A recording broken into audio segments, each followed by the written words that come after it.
They're proudly worn on the shirts of millions of football fans across Britain and around the world. But there has been a new call today for Manchester United and Manchester City to change their club crests over a symbol that is included in them both, and it is claimed is an emblem of slavery.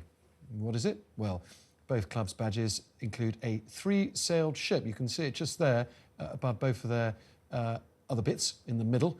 And that is the traditional emblem of the City of Manchester. But the Guardian newspaper has today suggested it is actually highlighting how the city built its fortune on imported cotton grown by slaves in the 18th and 19th centuries.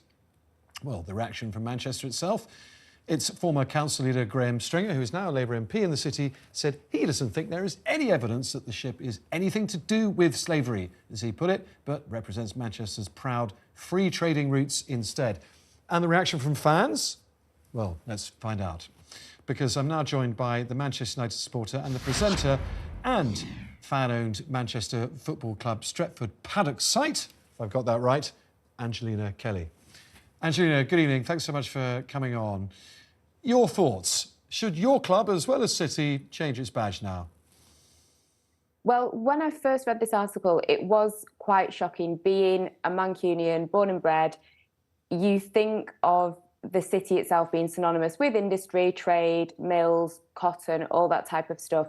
And then when you read the article, you understand that at the end of the day, the city did benefit and profit from the slave trade, myself being of Afro-Caribbean descent as well. Once you see it in that light, it's kind of very hard to unsee it for myself personally. And then when you realise that these ships are on, you know, the city's coat of arms, different buildings, etc., it is a difficult one. And I can understand why people maybe think that, you know, it's to represent free trade exactly. But at the same time, like I say, it's hard to unsee it once you do think about it. Well, let me just ask you about that because, you know, I want to talk about your origins as an Afro-Caribbean person. Do you think this is a debate worth having now, 100, 200 years on? Can we be a bit too oversensitive about pictures of ships, which Graham Stringer, the local Manchester MP, said could mean a whole load of different things?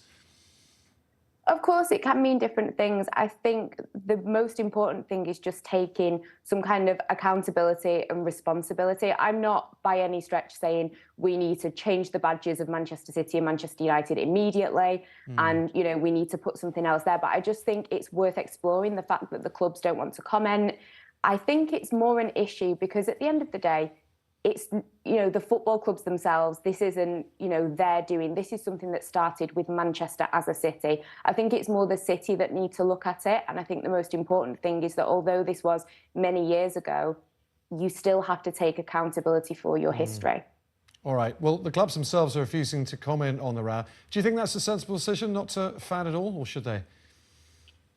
Personally, I think that you should have those conversations, especially when you think of, I'm a Manchester United fan, so I'm a little bit more biased, but, you know, both clubs have got a huge following worldwide. Manchester United, arguably one of the most famous clubs in the world. You know, I think it would be a good idea for these clubs to talk about it, maybe interact with their fans about it and see how they're feeling.